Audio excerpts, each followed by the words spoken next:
알지 못하던 시대에는 하나님이 간과하셨다. 무엇을 알지 못하던 시대에는,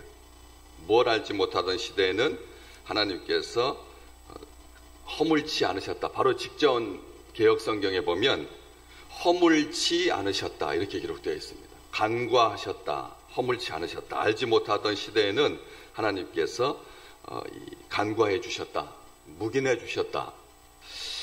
또 이 하나님께서 알지 못할 때는 죄를 묻지 않으셨다. 알지 못하던 시대에는 눈 감아 주셨다. 알지 못하던 시대에는 모른 척 해주셨다. 여러 가지 이렇게 사람들이 생각하게 됩니다. 하나님께서는 죄가 정해지기 전까지는 사람들이 임의로 행할 수 있도록 그냥 봐주셨다. 이렇게 생각할 수 있습니다. 어릴 때는, 아직 말귀를 알아듣지 못할 때는 사람들이 임의로 행동해도 하나님께서 분노하거나 화를 내지 않으셨다. 이런 식으로 이 두루뭉실하게 생각하기 쉽죠. 마음이 참 편해지는 그런 말씀입니다. 아테네 시민들한테 바울이 아주 날카롭게 예수 안 믿으면 죽는다, 믿어야 산다, 이렇게 확정적으로 확신 있게 모든 사람들한테 그렇게 한 것이 아니라는 거죠. 사람의 상태를 봐서 이 사람들의 마음에 격동치 않게끔 복음을 굉장히 부드럽게 전달하고 있는 지혜로운 모습을 볼 수가 있습니다. 그런데 이 아테네 백성들은 알지 못하던 시대가 없었습니다. 알겠지만 이 지상에 존재했던 많은 그런 사람들, 그리고 흘러갔던 모든 인생들, 세대들 이렇게 보면 그 어떤 세대보다도 아테네 그리스 사람들, 헬라 사람들은 다 안다고 자부했거든. 왜냐하면 그 도시가 가지고 있는 성향 자체가 굉장히 철학적이고 학문적이고 문학적이고 예술적이고, 게다가 현재의 이 민주주의라고 하는 이 놀라운 축복을 싹 틔웠던, 벌써 우리보다 2500년 전에 우리에게 이 민주주의라고 하는 개념이 얼마나 생소한지, 얼마나 낯선지요. 이번에 일론 머스크, 테슬라 기업의 총수죠. 총수가 인터넷 사진 하나를 올렸어요. 앞으로 오직 이 지구상에서 인터넷이 안 되는, 핸드폰이 안 터지는 데는 없게 하겠다 해가지고 32,000개의 저고도 위성을 쏴 올려서 모든 사람들이 편하게 소통할 수 있도록 그렇게 하겠다 자부하는, 정말 이 괴짜이죠. 자기 마음에 안 들면 나하고 수모 경기를 하자, 이렇게 메타버스의 CEO에게 이렇게 공개적인 도전장을 낼 만큼 대단한 사람인데, 그가 이번에 사진 한 장을 따 올렸어요. 대한민국 상공에서 대한민국을 찍은, 그것도 한밤중에 찍은 사진. 남쪽 정확하게 휴전선을 경계로 해서 남쪽은 불야성을 이루는 화려하기 그지없는 그런, 위쪽은 정말 이 지구상에서 이렇게 깜깜한 곳이 있을까, 아프리카 아닌가 싶을 만큼 평양 인근에만 희미하게 불빛이 비치고 나머지는 다 까만. 올해 10년 전부터 이 사진은 민주주의와 공산주의의 극명한 결과다라고 그렇게 공인받은 사진입니다.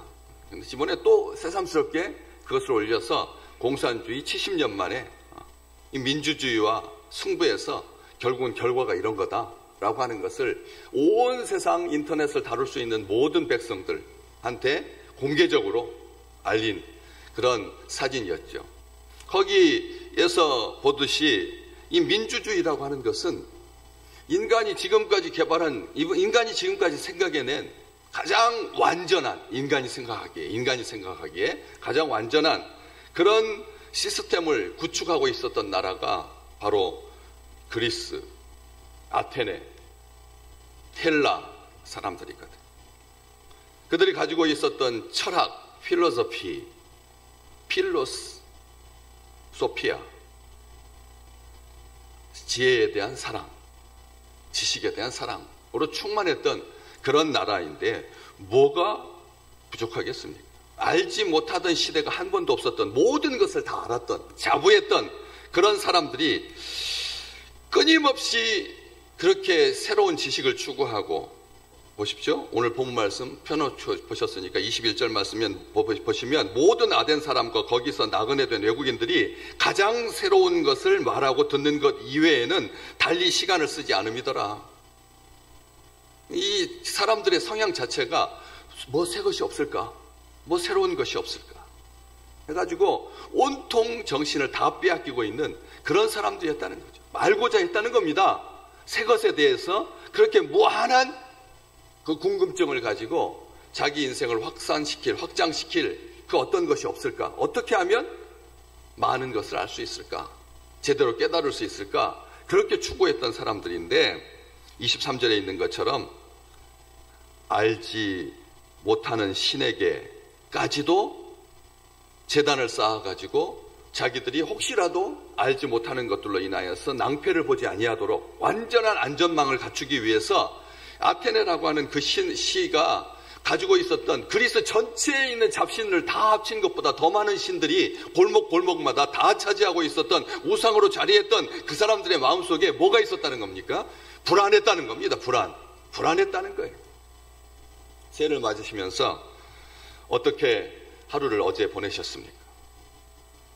하나님 앞에 영시 예배를 딱 드리고 하나님 앞에 첫 시간을 하나님 앞에 온전하게 자녀들과 함께 주의 전에 올라와서 하나님을 경배하고 우리의 첫 말이 하나님은 당신은 우리의 하나님이십니다. 하나님은 우리의 주권자이십니다. 하나님은 우리의 전부이십니다. 하나님이 우리의 답입니다. 그렇게 고백하고 시작했는데 어떠십니까? 불안하십니까? 두렵습니까? 세상은 알지 못하는 신이 자기를 괴롭힐까봐 그렇게 총명하고 지혜로웠던 백성들이 알지 못하는 신에게까지 제단을 쌓으면서 불안을 달래려고 했다는 거예요. 다들 불안해한다는 겁니다. 다들 불안해한다는 겁니다. 뭘 알지 못했을까요? 그들이 뭘 알지 못했습니까? 정말 그들이 꼭 알아야 될 뭡니까? 여기 23절 보니까 너희가 알지 못하고 위하는 것을 내가 너희에게 알게 해주겠다. 알지 못하고 위했던 것까지. 알지 못하고 끊임없이 누군가를 이렇게 위해서 살면 그 알지 못하는 그 신이 기특하게 여겨서 우리의 삶에 빈 부분이 없도록 아주 완벽하게 채워줄 것이다 라고 하는 생각을 가지고 끊임없이 다른 사람을 위하여 알지 못하는 고 위하는 그런 것들로 충만했음에도 불구하고 그들의 불안을 해소해 주지 못했다는 겁니다. 이 세상이 우리가 지금 그런 그 상황을 다시 한번 확인하게 되는 거죠. 진짜 그들이 알아야 될 것. 훨씬 더 전에 인간이 딱 2명밖에 없었을 때 에덴 동산에서 아담과 하와는 알고 싶었습니다. 그래서 선악을 알게 하는 나무의 열매를 먹게 된 거죠. 우리가 생각할 때 아니 영생을 얻게 하는 나무의 열매에 관심이 있어야지 무슨 선악을 알아서 뭐 하려고요? 그런데 사람들의 성향이 그렇다는 거예요. 뭔가를 알아야 세상을 이길 수 있다고 생각해요. 뭔가를 알아야 세상을 잘 살고 있다고 생각하는 거예요. 뭔가를 알아야지만 제대로 문제를 해결할 수 있고 그래야지만 대처 능력이 탁월해서 그래서 인생을 아주 근사하게 멋지게 살아갈 수 있다라고 생각했다는 거죠. 그런데 선악과가 아담과 하와의 불안을 해소해 줬나요? 그걸 먹자 어떤 일이 발생했는데요? 눈이 밝아지긴 했는데 하나님을 피하여 나무 숲속에 숨었던 것을 기억하시기 바랍니다. 정작 제대로 알아서 선악을 알아서 그 온전하게 선하신 하나님을 알지 못하고 제대로 알지 못하고 하나님의 얼굴을 피하여 두려워서 불안해서 숨었다는 것이죠. 지금 이 시대가 얼마나 많은 사람들이 숨어 있는지 모릅니다. 얼마나 많은 사람들이 25만 명이 태어났는데 60만 명이 숨어 있는데 23만 명이 태어났는데 60만 명의 우리의 젊은이들이 다 20, 30대입니다. 다 20, 30대예요. 60만 명이 숨어 지낸다니까요. 숨어 지내요. 알지 못하던 시대에 알지 못하고 위하는 것들이 그렇게 있었음에도 불구하고 그들이 불안함을 해소할 수 없었다라고 하는 것이죠. 바울은 그럴 때는 하나님께서 간과해 주셨다. 그럴 때는 모른 척 해 주셨다. 그런 때는 허물치 않으셨다. 그럴 때에는 심판하지 않으셨다. 그렇지만 이제는 어디든지 사람에게 다 명하여서 회개하라고 하셨다. 우리가 누리는 이 시대는 무언가를 더 알아서 새롭게 되는 어떤 새로운 지식으로 그렇게 나가는 것이 아니라는 거죠. 우리에게 가장 은총이 뭐냐? 하나님 앞에 회개할 수 있는 그런 시간들을 우리에게 또 하나님께서 연장해 주셨다는 것이죠. 이게 회개하라고 하는 이 말, 우리 주님께서 오셔서 많은 사람들에게 뭐라고 말씀하셨습니까? 회개하라, 복음을 믿어라. 회개하고 복음을 믿어라. 이것이 너희가 살 길이다. 정말 아테네 사람들이 알아야 될 게 뭐냐 이거죠. 생명의 길이 무엇인지, 영생의 길이 무엇인지, 복음이 무엇인지, 하나님의 말씀이 무엇인지, 살만한 가치가 있는지, 의미와 목적은 어디에다 두어야 되는지, 사명의 길을 아테네 사람들은 알지 못했다는 거예요. 단순하게 귀만 새로운 것으로 채워지면 오늘 하루가 기분 좋게 살 것이다, 이렇게 생각하면서 살았다는 거예요. 정말로 하나님을 알지 못하고 복음을 알지 못하고, 특별하게 오늘 31절 하나님께서 이 천하를 공의로 심판할 날을 작정하시고, 31절 말씀에 보면 하나님께서 공의로 심판할 날을 작정하시고 이를 위하여서 재판장을 하나님께서 세우셨다. 오늘 그렇게 기록되어 있잖아요. 31절 말씀. 이는 정하신 사람으로 하여금, 예수 그리스도로 하여금, 하나님께서 정한 자로 하여금 공의로 천하를 심판할 날을 작정하셨다. 우리 주님께서 심판자가 되신다. 그 심판자, 우리 주님이 심판자다. 우리 주님께서 왕이다. 하나님께서 그 날을 작정하셔. 그러니까 회개해야 된다는 거예요. 심판날, 우리가 하나님 앞에 심판대에 서게 될 거니까 그 심판대 앞에서 불의가 드러나지 아니하도록 하나님의 의를 덧입지 아니하면, 의는 인간의 선행이 아닙니다. 하나님과의 관계인 거지.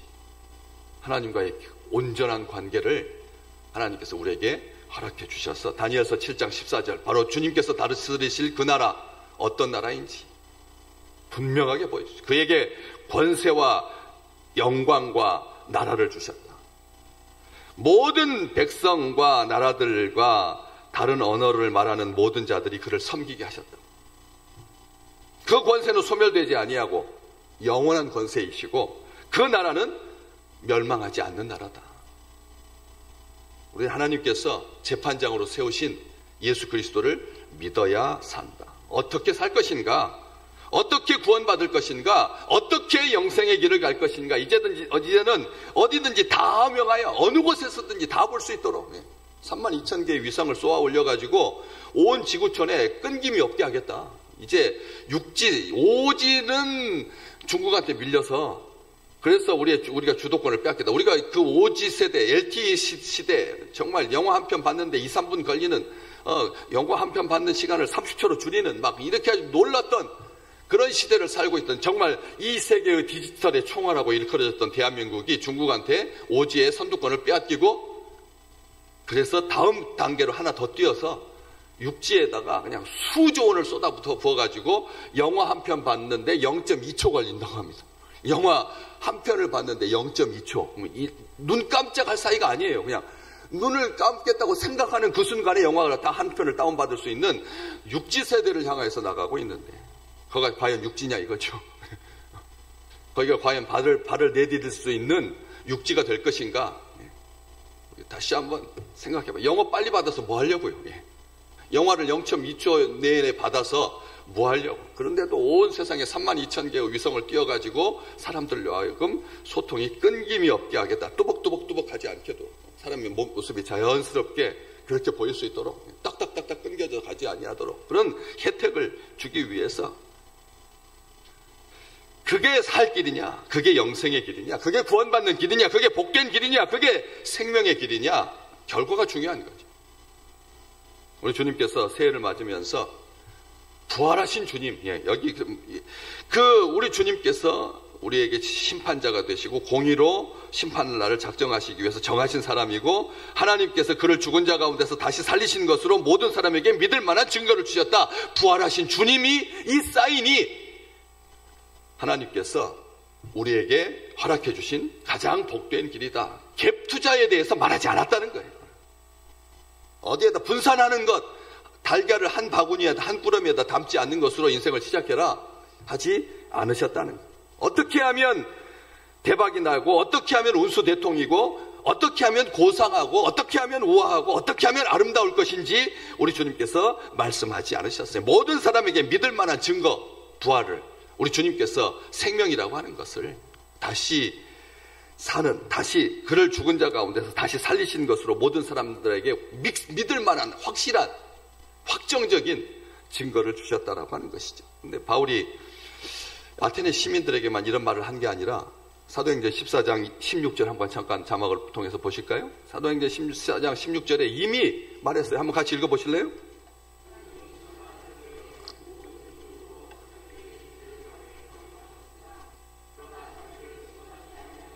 아멘, 아멘. 그 다음에